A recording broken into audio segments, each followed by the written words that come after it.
Raider Nation, what's going on? I know it's late, but a late night practice in Las Vegas means another late night video here on the Raiders Report. I'm Mitchell Renz, and coming up here on today's show, we're going to go through all the injury news because there's a lot of, I'm going to use air quotes here, injury news to talk about some of the players that essentially did not practice today. And then near the end of today's show, I'll kind of go through all the big time talking points of the most notable things that happened at practice today, some of the notes that I received as well from people at practice. Now, I know when you clicked into this video, you probably saw, like, hope he's okay. We're going to talk about Brock Bowers. We're going to talk about Jackson Powers-Johnson because Antonio Pierce is hoping that one of those players is able to go for week one. But before we get into today's show, I'm going to challenge the nation out there. And I've been having a lot of people since I've been making these videos. They're like, hey, I want to see more of Chuck. Now, we're doing a little, renovation here at the house. So Chuck here knows that I have his favorite thing in the world, okay? This thing right here is a greenie. If you don't know what it is, it cleans your dog's teeth, and he absolutely loves them. I give him one of these every single day before I go to work, and I told Chuck, if this video gets 2,000 likes, I know, it's a lot of likes, but if this video gets 2,000 likes, he's going to get 2 of these tomorrow. So he's going to get one right now for being a good boy. And if this video gets 2K likes, I promise you this, I'm going to send the video of him getting 2 on Instagram, at Mitchell Renz 365. Don't do it for me, do it for Chuck. So, what we got talking about today, first thing is that AP is hopeful, and I put out a video a few hours ago when Antonio Pierce spoke to the media about this, but he is hopeful that Jackson Powers-Johnson is going to be able to play week one up against the Los Angeles Chargers. Basically said that, like, you know, he's got to get out there. He's got to get the reps in. He's a rookie. The fact that he hasn't really been able to, you know, practice at an NFL level is probably just concerning for just about any type of head coach out there, but especially for a team that wants their offensive line that they drafted in the second round to go out there, be physical, be a player that they were hoping to be. But the fact that he said that he's hopeful that he's able to go out there and start, I still think that that's Antonio Pierce saying, like, I think he's going to be able to go out there and start. Now, again, right now they got Cody Whitehair working as the starting left guard. But for AP to say that he's hopeful that he's playing week one, I'm going to hope that and wish that into expectation as well. Another thing that AP said that, you know, he's talking about the wide receiver depth, said that DJ Turner is good. Like, he literally was like, DJ Turner, like, we don't got to worry about him. He's a lock to make it, which 2 weeks ago, I made a video saying that DJ Turner is a lock to make this roster, which I think it just kind of goes again to show you, confirming that if Antonio Pierce is saying it, there's probably a good chance that that one's going to happen, and it is. Like, it's not a surprise. He's going to be our wide receiver 4 here. But also brought up guys like, you know, Christian Wilkerson, mentioned a guy like Jalen Guyton as well, which I thought was kind of interesting. He also said something which really stuck out to me about Matthew Butler. And, you know, this is the time of the year where, you know, I just did a video earlier today around surprise cut candidates. And one of the surprise cut candidates that I had was Byron Young. And now the fact that I heard Antonio Pierce said, you know, he feels like Matthew Butler is a player where it's starting to click. I like to hear that, obviously. Butler was a player drafted in the 5th round out of Tennessee. He's in his 3rd year, and that's what he said. He's like, it's the 3rd year. You never know when it clicks for certain guys, but it sounds like it's clicking a little bit. The other thing that AP said that really stuck out to me was, like, if you tell Matthew Butler to do something, he's going to do it, and that's what I really like. I'll also say, you know, last offseason, we made 2 videos last offseason that said Neil Farrell Jr. is not working out with the Raiders. Don't be surprised if, you know, they move on from him. They traded him like 2 weeks later. We also made a video that don't be surprised if Matthew Butler gets cut. Obviously, Butler spent some time on that practice squad last season, did not make the 53-man roster. So now to see it this offseason, and a lot of the people that I talked to, especially one of these Raiders players that, you know, rocks that C on his chest, for him to say that also, like, Matthew is really starting to take those next steps forward, for AP to say it, and for a guy that wears that C on his chest to say it, I do think it speaks a lot of volumes out there. The next thing is Aidan O'Connell not going to play. You know, a lot of people were like, oh, but Antonio Pierce said that the starters aren't going to play against the 49ers. I know that Aidan isn't the starting QB, Gardner Minshew is, but, like, Aidan still has that respect in that locker room, and Aidan's not going to play against the 49ers, which should not surprise anybody that watches this show. So it's going to be the Nathan Peterman, Carter Bradley, little shenanigans, little show, which I'm actually excited to see because, you know, Bradley in that first preseason game ran the ball or handed the ball off 9 straight times, and they let him throw it a little bit last week against the Cowboys. And this could be, kind of an interesting quarterback battle again, where we're looking at who's going to be that QB3. I still think that Peterman's going to get the nod because of his experience with Getsy. But, hey, man, if Bradley goes out there and does his thing and Peterman struggles, quite frankly, I hope both guys get the opportunity to make an NFL roster. Kolton Miller today after practice, really cool video, was talking about, just like the new offense, talking about like some of the cadences and how much different it is than last season, which I kind of laughed a little bit because for those of you that followed the show last season, we talked about how I had a Raiders player reach out to me last year and he was like, dude, they're literally calling out our plays before we even call them. And, it was no secret that Josh McDaniels was about as vanilla as you could get. Bo Hardiger is about as vanilla as you can get, right? Like Mick Lombardi, about as vanilla as you're going to get. So Miller with a grin on his face is like, yeah, like it's a lot better this season. He expects that he's going to be ready to go by week 1, so a lot of good news there. The injury, though, that's like, just genuinely being honest with y'all, is a little bit concerning to me is Brock Bowers. He hasn't practiced since Saturday, hasn't really been on the field since Saturday, and he missed the Cowboys preseason game and then hasn't practiced all week. He's dealing with a sore foot, and obviously Bowers is going to be a big part of what we're trying to do this season. So this is going to be the pinned comment here on today's show, and I have a genuine question of, from a scale of 1 to 10, 1, you're not concerned at all, 10, you are freaking out a little bit here. What's your level of concern with Jackson, as you can tell, I'm tired. What's your level of concern with Brock Bowers and his injury? Scale from 1 to 10. Let me know down in the comments section how concerned you are. My concern level is a 3, and I know that he hasn't practiced since Saturday, but based on what I've been told, they're just being overly cautious with him, and especially they're being overly cautious this week. This is the final preseason week. The fact that AP was able to name that starter and Minshew kind of tells where they think that their roster is, and there was a lot of players today that got some rest, like Robert Spillane, Nate Hobbs. They didn't practice today. One person that didn't practice today that I'm just going to tell you right now, I'm not trying to create any drama, but it's something to keep an eye on, is Tyree Wilson. He did not practice today, and, when I think about covering the NFL as long as I've been covering the NFL for, when you think about some of the, the speculation, and, we heard some rumors, and Chugs and I talked about it on Tuesday when we were live, like, hey, the Dallas Cowboys were one of the teams that were showing interest in Tyree Wilson, and they were showing interest in a defensive tackle. Today, the Dallas Cowboys went out and they signed Linval Joseph. So, maybe the Cowboys aren't a team that's as interested in Tyree. I'll reach out to my people tomorrow.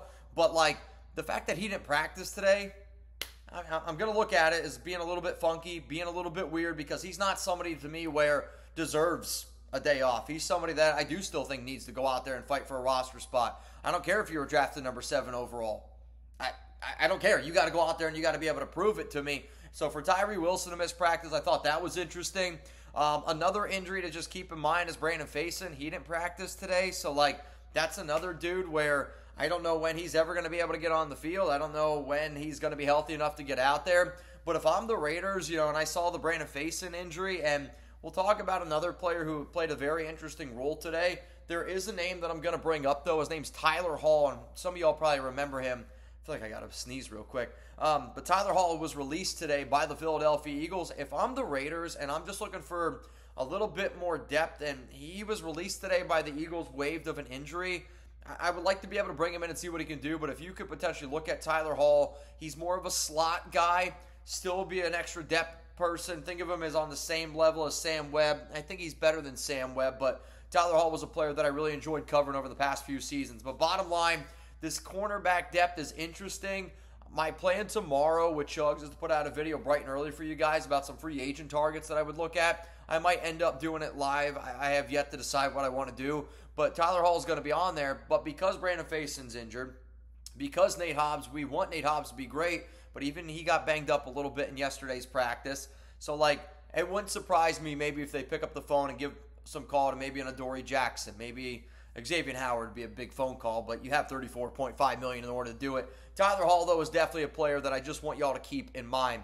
All right, before we get into some of the things that happened at practice today, some of the notes that I just have received, we're going to break down why I want y'all to go out and get some Panda Subs. So I always talk about Panda Subs, and a lot of times people are like, oh, but Mitch, do you actually use the products? And yeah, I use them all the time. Now, the code that y'all are going to be able to find down in the comments section and in the description of today's show is going to be linked to their Campfire S'mores protein, which if you like protein, especially with milk, almond milk, skim milk, it is so flippin' good. It's going to blow your mind.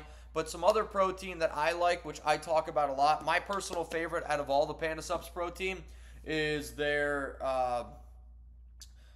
mint chocolate chip. I was trying to think of the exact name of it. But it's like, imagine if you grind it up like Girl Scout cookie mint, like cookies, and you put it into a protein.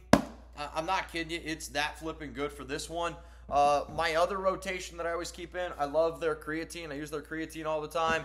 And then especially in the summertime, especially when I try to like get thinner, I run a lot. The BCAAs really help me keep hydrated. And, if you plan on going out to Vegas, like I tell people this all the time, if I ever go out to Vegas, it is a guarantee that I'm taking this out there just so I don't get dehydrated. And if anybody saw me last Wednesday at that Raiders Open practice, I probably had hiccups for 2 hours. It's because I was super dehydrated and I was drinking all day with Zon, Taino, and Chugs. So, like, you take that stuff, you're going to be able to stay hydrated. So if you ever need any Panda Supps stuff, always remember it's code Raiders. You're always going to be able to get 25% off. The owner of Panda Supps is a diehard Raider fan, and he's been supporting the show for over 4 years. So if you believe in supporting your own, go support Panda Supps, and I promise you, you're going to love what they have to offer. All right, so let's get into some of the ins and outs of what happened at practice today.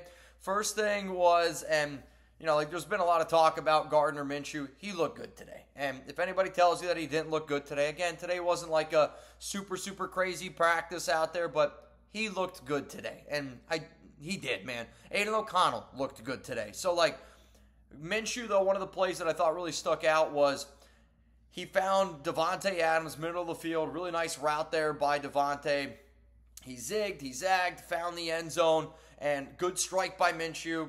Probably a better route by Davante to being able to create that separation. But one of the things that I talked about on Monday, and one of the things that I released today on an Instagram video was a lot of people out there hitting that panic button on our quarterbacks, and I get it. We still have one of the worst quarterback rooms in the NFL. I'm not going to deny that. But, I don't think it's fair to hit the panic button and being like, oh, this offense is never going to be able to get it done. We haven't seen the offense yet with Kolton Miller, Jackson Powers-Johnson out there. Haven't seen it yet with Davante Adams, Jacoby Myers, Brock Bowers, Michael Mayer. We haven't seen that. And when you see Davante Adams go out there on the field, guess what? Minshew looks a lot better when Davante's out there. Another note that I got that I thought was really cool, this one was from Tashawn Reed, so I got to give him credit on that one. He said Isaiah Pola-Mao was playing slot corner today, which I think this just goes to show how much this team loves Pola-Mao. For a player that was a safety linebacker hybrid last season. Now he's playing in the slot a little bit, and a player that, when you have a hybrid player like that, Patrick Graham, I think, always does a really good job, figuring out a way. And when you go back and look at a lot of these great Patrick Graham defenses, they always find this, weird hybrid player. You look at Jabril Peppers was a player. Julian Love was a player to keep in mind. So, two dudes that could do a bunch of different things. And Isaiah Pola-Mao is definitely one of those. But with Nate Hobbs missing practice today, again, he got banged up a little bit on Wednesday, left practice for a short amount of time, was able to come back, or I shouldn't say Wednesday, Tuesday. Sorry, my days are all mixed up. Some people are going to be like, Mitch, you need to go to bed. You're not wrong. I definitely do need to go to bed. But Isaiah Pola-Mao was working at that slot because Nate Hobbs got banged up a little bit yesterday. He was able to come back out and practice, but for tonight, they just gave Hobbs the night off, though. I love the back and forth right now between Hobbs and Spillane on their Instagram. You guys should go check it out. It's pretty funny. Another note that I got today was Alexander Mattison is going to get a lot more work than what people are anticipating. And, I anticipate a running back by committee because, Telesco has said that they're going to use 2 to 3 running backs. The Raiders hired Cadillac Williams. He was the running back coach last year at Auburn. He's always implemented the running back by committee. Antonio Pierce has said running back by committee. And I think a lot of people just assume that, Zamir White's going to be this workhorse back, and I just don't think that that's going to be the case. Zeus is going to get his work, but Alexander Mattison is going to be a dude that I think gets more work than what people actually realize. And earlier this offseason, I said Zeus is probably going to be around 190 carries. Then, I was like, maybe he gets somewhere around 230. The number I'm just going to continuously say and sit at is I think Zamir is going to be somewhere in that comfortable 200-ish carry range where Madison's going to get some work. And Madison looks good, man. Like, honestly, like, he looks like he lost a little bit of weight. He's got some quick step. Amir Abdul's got a good step as well. So the fact that both of those guys look pretty damn good, and I would say it's almost cemented now that Lauby's probably the running back 4 behind Amir, behind Alexander Madison, and then also behind Zamir White. Thayer Munford was working with the ones at right tackle. It was him and Parham doing a lot of work together today, and that's usually what the Raiders do when they do some of the offensive line drills that they do. You got the right side going one way, the left side going the other way. Cody Whitehair was working with the starting left guards. DJ Glaze was working with the second team, mainly at right tackle. And based on I'm just going to tell you, the source that I have, it's Raiders have confidence in 8 linemen, which I'm going to be putting out a video probably after the preseason game over the weekend of an updated 53-man roster projection based off some of the things that I heard today. Now, again, I think sometimes, practice gets a little bit overblown, especially with the final training camp practice that we saw tonight. But, confidence-wise, they have 8 offensive linemen. So if there's other certain positions that they want to potentially look at, maybe they decide to only keep 8 linemen, but they only have confidence in 8 linemen. And I was told that it's a pretty obvious 8, which I think for a lot of people that follow this show, the obvious 8 is your starting 5, which for me, I'm still going to say Jackson Powers Johnson's in that starting 5. Kolton Miller, JPJ, Andre Johnson. Go to bed, Mitch. Andre James, Dylan Parham, Thayer Munford. And you got Cody Whitehair, DJ Glaze, Andres Pete. After that, it's a coin flip, man. I think after that, if they end up keeping another lineman, I would probably bet on Jordan Meredith. But I really think that this is an open battle, and if they end up keeping 9, it wouldn't even surprise me maybe if they try to go out and sign another free agent, which, again, I'll try to talk about tomorrow a little bit. The wide receiver drills today, and this was, again, I was told for the most part, was Devontae Adams and Jacoby Myers were the 1 and 2. 3 and 4 was Trey Tucker and DJ Turner. 5 and 6, the reason why I wanted to write this down is because when Antonio Pierce spoke to the media today, he was talking about that wide receiver battle. Remember earlier on the show when I was he said oh, DJ Turner, he's good. You don't got to worry about him. And then talked about the wide receiver 5 and 6 battle. Now, I'm just saying, based on the majority of drills that were ran today, Christian Wilkerson, who I do think ends up making this roster, was him, and it was Jalen Guyton. Those were the 2 guys working together a lot when they were doing a lot of wide receiver drills. So just something to keep in mind there. I was told Aidan, he's still got a lot of confidence. He's still staying vocal. And, there's no difference from Aidan's standpoint, which I think is another reason maybe, why Antonio Pierce did what he did, where he knows Aidan's got a great head on his shoulders. He knows Aidan's still going to go out there and do his thing. He knows that Aidan has always been faced with, he's been faced with obstacles. And I think when you're as mentally strong as what Aidan is, he's going to be able to overcome them. But I think it shows his maturity and why Aidan is just so far advanced beyond his years when he's got it up here. And, he's still able to go out there and he's still able to be that leader and be that guy, do the exact same thing that he was doing last week, doing the exact same thing that he's been doing all offseason, even though this is Gardner Minshew's team. And AP said it. This is Gardner Minshew's team. He's going to be the starting quarterback. But, you got to give Aidan his flowers for still being able to handle his business and be able to just go out there and do his job and make sure that everybody else around him is still doing their job. So, Aidan, I got to salute you there. And the final note that I had here, which I just appreciate because, again, the text I got was Minshew's leadership is like a quirky, and that's the quote, quirky dad, where, I almost think, when I think of quirky dad, Alex and I, a few years ago, we watched the show Modern Family, and, the dad in that show, his name's escaping me right now, but, that's a quirky dad. Honestly, I think I'm going to be a quirky dad. But I think describing Minshew's leadership ability as quirky dad, you know who you are, who sent me that. Shout out to you. But I think it's perfect, and I'm probably just going to keep calling Minshew the quirky dad because I do think it fits very, very well. All right, man, that's the final thing I got for all of y'all. Appreciate all y'all staying up. I know it's pretty late, especially on the East Coast. Shit, it's about to be midnight over there. I got to get some sleep as well. Chugs and I got an early morning tomorrow. Raiders Thursday happy hour. It's going to be popping 4 p.m. Eastern time, 1 p.m. Pacific. And then we're going to be live, obviously, on Friday as well for Raiders 49ers preseason game. You're not going to want to miss it. We got an awesome giveaway. It's going to be a signed Raiders jersey from a current player, so I promise you all are going to love that one. If you haven't already, make sure you hit that subscribe button, turn on those notifications. Can't even believe it's the final training camp practice, but it's another step of us being a little bit closer to Raiders regular season football. If you want more content from me, hey man, hit that subscribe button, or as Wreck-It Mayor would say, you could probably just click it right there. If you want the video that YouTube thinks that you're going to enjoy the most, I would say click on that. The other video that YouTube thinks that you're going to enjoy a lot is this one. And quite frankly, I think YouTube's a pretty smart engine here. So if you want to see more videos from the Raiders Report, click right here. If you haven't hit that subscribe button right here, and Chuck just walked back in, he's like, make sure we get the 2,000 likes so I get 2 treats tomorrow.